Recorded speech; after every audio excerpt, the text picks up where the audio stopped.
Hello everyone, very special good evening all. तो guys, आज के इस लेक्चर में मैं आपको बताऊंगा कि आप अपने वन वर्ड सब्स्टिट्यूशन को बेस्ट ऑफ द बेस्ट कैसे बनाएंगे। बहुत सारे बच्चों को वन वर्ड सब्स्टिट्यूशन में बहुत प्रॉब्लम्स होती है। तो गाइज, शुरू से लेके अंत तक एक भी लेक्चर आप प्लीज मिस मत करिएगा, राइट। यदि एक भी लेक्चर आप मिस करते हैं तो डेफिनेटली आपका वन वर्ड कभी अच्छा नहीं हो पाएगा। तो ध्यान दीजिएगा, वन वर्ड के लिए हमने आपको 50 × 25, इट मीन्स आपको मीन्स 1250 वर्ड्स आपको मिलेंगे। और guys, all the words are explained well, सारी चीजें अच्छे से एक्सप्लेन्ड हैं। So from first till the last lecture, do not miss any class. It's my humble request, please do not miss any class, and whenever you attend the class, you always sit on your chair with pen and copy and make the best notes. So definitely you will get the best result. So guys, if you want the entire PDF of one word, so please join my Telegram channel. With the help of this channel, you'll be getting each and everything. So guys, keep on all the lectures. तो guys, आज के इस lecture में मैं most 25 important one word substitution को discuss करूंगा। एक एक वर्ड को अच्छे से समझिए, आगे बढ़ते चलिए और लिखते चलिए, ठीक है। तो सेट नंबर हमारा ये 6 है। तो क्वेश्चन है, one who always runs away from danger. वह व्यक्ति जो हमेशा खतरों से भागता है। तो उसे जो खतरों से भागता है उसे हम लोग क्या कहते हैं? उसे हम लोग टिमिड कहते हैं। क्या कहते हैं? उसे हम लोग टिमिड कहते हैं। How timid you are, don't be timid, don't be timid, right. अगर आप टिमिड हैं तो आपको ढेर सारी परेशानियां होने लगती हैं, ठीक है। तो सिनोनिम देखिए, बहुत सारा फियरफुल होता है, फियरसम होता है, माउजी होता है। ये सारे इसके इंपॉर्टेंट वर्ड्स हैं जिसको आप अच्छी तरीके से समझ सकते हैं। A poem written on the death of someone loved and lost.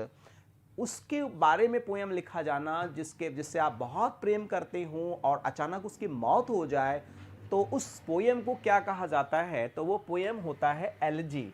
Elegy written on the country churchyard. आप लोगों ने इंटरमीडिएट में जरूर पढ़ा होगा। तो वहाँ पुअर फार्मर्स जो लोग वहाँ मरे होते हैं उनके बारे में लेमेंट करता है एक पोएट, ठीक है। थॉमस ग्रे की पोएम है एलिजी, देख सकते हैं आप, जिसमें रोना धोना होता है, मन की व्यथाओं को मतलब बताया जाता है उसमें। तो देख सकते हैं, एक ओ कैप्टन माय कैप्टन भी एलिजी है। O captain my captain, our fearful trip is done. The ships has withered every rock, the prize we shot is on. बहुत अच्छा पोएम है, इसको आप अच्छे से पढ़िए, बड़ा एंजॉय करेंगे आप। What is an elegy? अब आपको elegy बता देते हैं। Here's a quick and simple definition. An elegy is a poem of a serious reflection, especially one mourning the loss of someone who died. Elegies are defined by their subject matter and don't have to follow any specific form in terms of meter, rhyme or structure. तो ये पूरा एक definition है elegy का। Next है, one who despises person of a lower social position. बहुत सारे लोग होते हैं जिनका पोजीशन लो होता है, उससे घृणा करते हैं। डिस्पाइज का मतलब होता है घृणा। तो वो लोग कौन से होते हैं? स्नॉब लोग होते हैं, है ना। स्नॉब लोग कैसे होते हैं? देखिए पूरा डेफिनेशन है, a person who thinks he और she is better than somebody of lower social class and who admires people who have high social position. मतलब घमंडी, अकड़ जो होती है, सामाजिक स्तर में छोटे को अपने से हल्का समझना, अपने से नीचा समझने को कहते हैं, तो उसे स्नॉब कहते हैं। आप देख सकते हैं अभी अपने को बहुत ही सुपीरियर समझ रहे हैं, लेकिन वो एक बंदा जो उनका सूझ बना रहा है उसको बहुत साधारण मानते हैं। तो स्नॉब मतलब जो नाक पर ही एक तरह से अपने घमंड रखे हों, राइट, उन्हें स्नॉब कहते हैं। Gradual recovery from illness. अगर कोई व्यक्ति बीमार है और धीरे धीरे स्वास्थ्य लाभ कर रहा है तो उसे क्या कहते हैं? उसे कन्वेलेसेंस कहते हैं। कन्वेलेसेंस मतलब धीरे धीरे उनकी स्थिति का सुधार होना, कन्वेलेसेंस होता है स्वास्थ्य लाभ, कन्वेलेसेंस, है ना। बहुत इंपॉर्टेंट वर्ड है ये सब। एक एक वर्ड आपके सिनोनिम्स में भी काम करेंगे, वन वर्ड में भी काम करेंगे। देख सकते हैं, चंगापन, स्वस्थ लाभ होता है। Gradual healing through rest after sickening or injury. जैसे चोट लग जाने के बाद, एक महीने बीमार होने के बाद धीरे धीरे रेस्ट बॉडी को लेते हुए, प्रॉपर डाइट लेते हुए, न्यूट्रिशियस फूड लेते हुए, उसे हम लोग कहते हैं one who is determined to exact full vengeance for wrong done to him. कुछ लोग होते हैं ना बहुत बदला लेने वाले होते हैं। अगर उनको आप किसी ने गलती से एक चाटा मारा तो 10 चाटा मारने की कोशिश करते हैं, उसे विंडक्टिव कहते हैं। विंडक्टिव माने बहुत तीव्र गति से, बहुत तेजी से बदला लेने वाले व्यक्ति को विंडक्टिव कहते हैं। हिंदी में प्रतिशोधी कहते हैं, वेंजफुल कहते हैं, विंडक्टिव कहते हैं, एवेंजफुल कहते हैं। देखिए रिवेंज माने होता है स्वयं कोई आपको मारता है तो आप जब बदला लेते हैं। एवेंज माने होता है कि जैसे आपके पापा को किसी ने इंसल्ट कर दिया उसका बदला लेना, आपके मित्र को किसी ने मार दिया तो उसके लिए बदला लेना, उसे एवेंज कहते हैं। दैट इज, आप देखिए अभी शेर को इन्होंने मार दिया है, शेर घायल हो गया है, अब ये भी क्या कर रहा है, रिवेंज लेना चाहता है कि मैं भी जिंदा नहीं छोड़ूंगा, दिया है जो मुझको वही तो मुझसे पाएगा, है ना, कातिल मेरी नजरों से बच के कहां जाएगा। अ person who believe that pleasure is the chief God, जैसे कुछ लोग होते हैं ना मानते हैं एंजॉयमेंट ही सब कुछ है, जैसे कि फॉरेन कल्चर में क्या है, enjoy sensuous pleasure is everything. तो जो आप कर रहे हो वो आपको बहुत अच्छा लगता है, जब आपकी जनरेशन वही करती है तो आपको बहुत बुरा लगता है।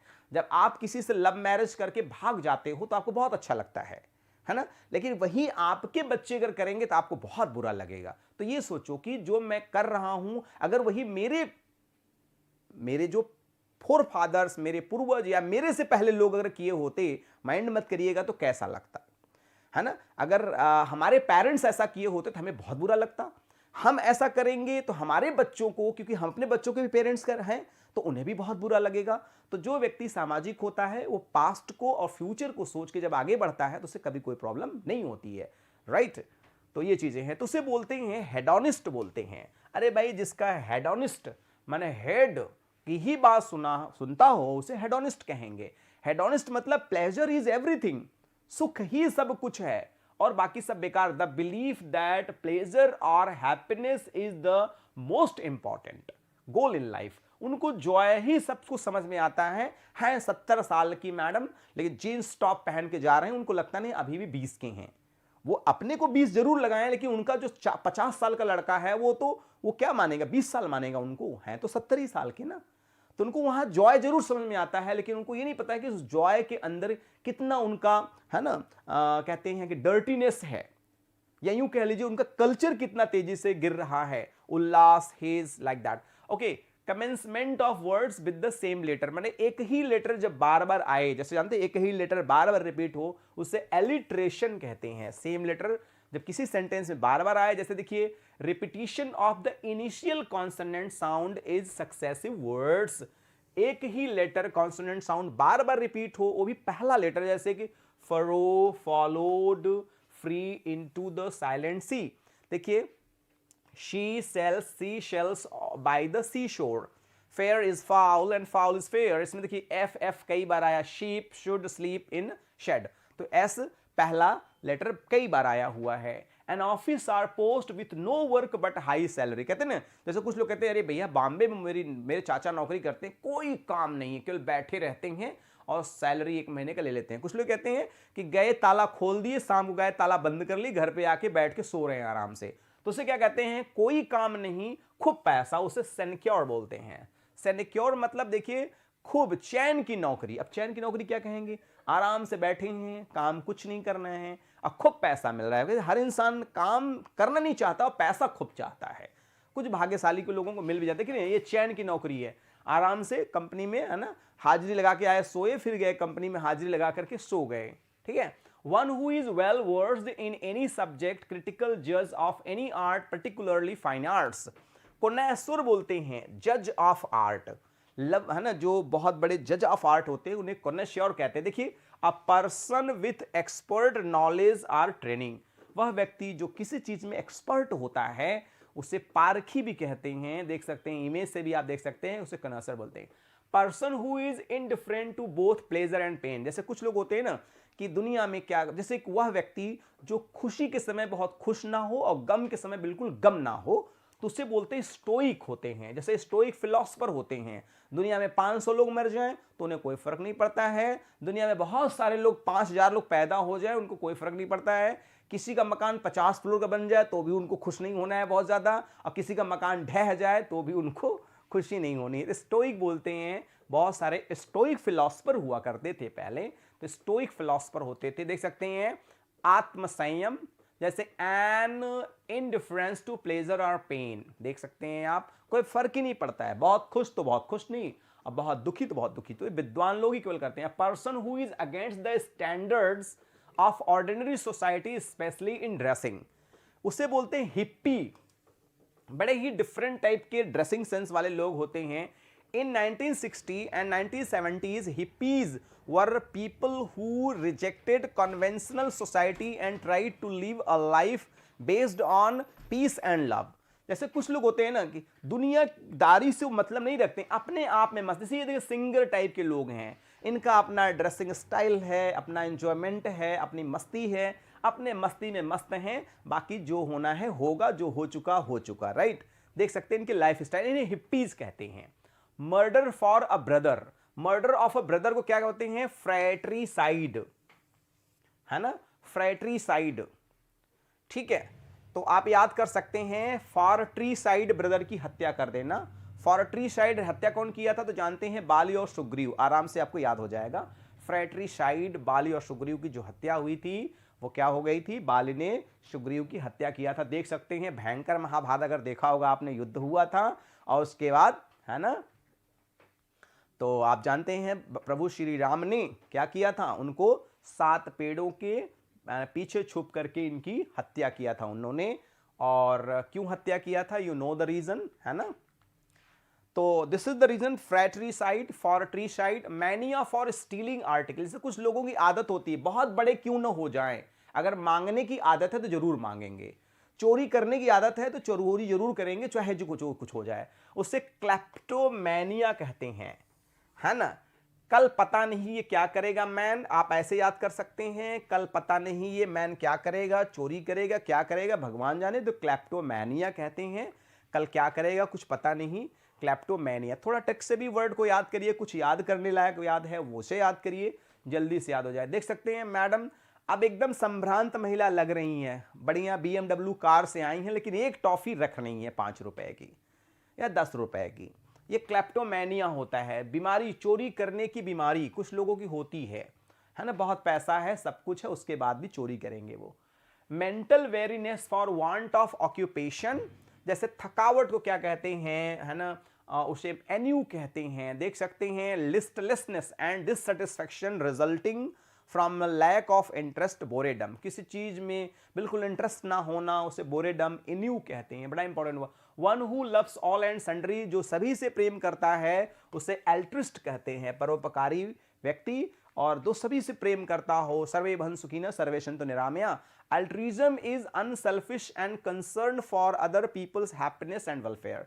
अल्ट्रुइज्म वो होता है परोपकारीवादी व्यक्ति, जो दूसरे की खुशी के लिए, दूसरे को फायदा देने के लिए काम करता है, उसे एल्ट्रिस्ट कहते हैं। देख सकते हैं ये एल्ट्रिस्ट हैं। कोई रास्ते में पड़ा हुआ है तो उसका बैंडेटिंग कर देना, उसकी दवा कर देना, उसकी मदद कर देना। बहुत कम लोग हैं इस समय दुनिया में, है ना। कोई व्यक्ति अगर सड़क पे गिर जाए तो 5000 लोग आएंगे जाएंगे, लेकिन उठाएंगे नहीं, क्योंकि चलने वाला ये मान लिया है जीवन में मैं कभी नहीं गिरूंगा, क्योंकि जब आप नहीं उठाए हैं तो आपको भी कोई उठाएगा नहीं। तो आप देख सकते हैं helping helpless person on wheel chair, तो ये भी एक बहुत बड़ा एल्ट्रुइज्म होता है। मैनिया फॉर ट्रैवल, जैसे कुछ लोगों को ट्रैवलिंग की मैनिया होती है, तो ये ड्रोमोमैनिया होता है। ड्रोमोमैनिया को याद करने का ट्रिक बड़ा सा, दूर तक मन करता है चलो घूम आए, दूर तक मन करता है घूम आए, तो ड्रोमोमैनिया, है ना। दूर तक मन करता है घूम आए तो ड्रोमोमैनिया होता है। ड्रोमोमैनिया माने घूमने की तीव्र इच्छा होती है, जैसे कुछ लोगों को बहुत ज्यादा इच्छा होती है, तीव्र इच्छा होती है घूमने की। A person living permanently in a certain place, तो आप जानते हैं इसे डोमिसाइल कहते हैं। क्या कहते हैं? इसे डोमिसाइल कहते हैं। डोमिसाइल लोग बनवाते हैं, ड्वेलिंग, हैबिटेट, है ना, लॉजिंग, लॉजमेंट एंड लॉजमेंट, बहुत सारे वर्ड्स हैं। डोमिसाइल, डोमिसाइल आप बनवाते भी हैं।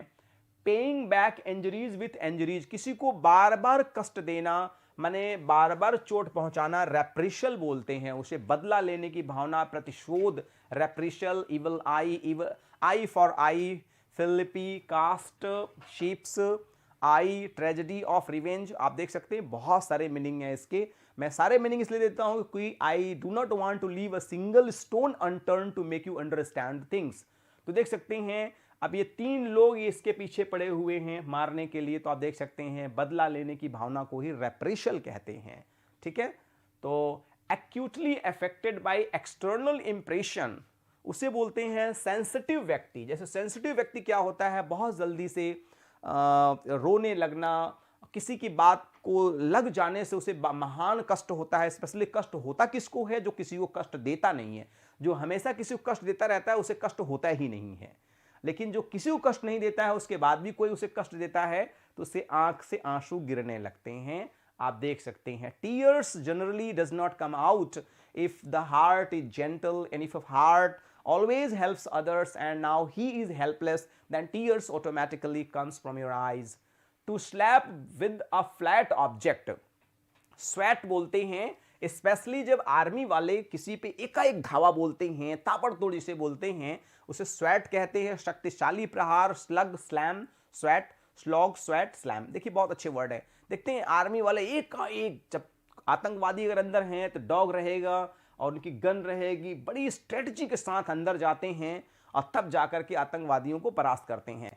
क्योंकि उनकी थोड़ी बुद्धि होती है तो ज़्यादा खुराफात करते हैं, इनकी बुद्धि बहुत ज़्यादा होती है तो ये बहुत ज़्यादा खुराफात कर लेते हैं, तो उनके दिमाग को वो ब्लॉक कर देते हैं, ठीक है। इनको बचना भी होता है, बचाना भी होता है। उनको न बचना खुद को होता है, न किसी को बचाना होता है, केवल जाना रहता है। देख सकते हैं इनकी स्ट्रेटजी ऑफ वॉर, तो बहुत ही स्किल्ड लोग होते हैं ये, और वास्तव में बहुत पेन उठाते हैं, बहुत स्ट्रगल करते हैं, बहुत अच्छी ट्रेनिंग करते हैं। तभी एन असेंबली फॉर हियर्स, तो ऑडियंस होता है, आप जानते हैं ऑडियंस मतलब सुनने वाला, तो श्रोता बोलते हैं ऑडियंस, व्यूअर्स होता है ऑडियंस, स्पेक्टेटर है ना, बायस्टैंडर, लुकर्स एंड टेलीव्यूज, बहुत सारे वर्ड्स होते हैं ऑडियंस के। तो ऑडियंस का मतलब हुआ होता है सुनने वाला।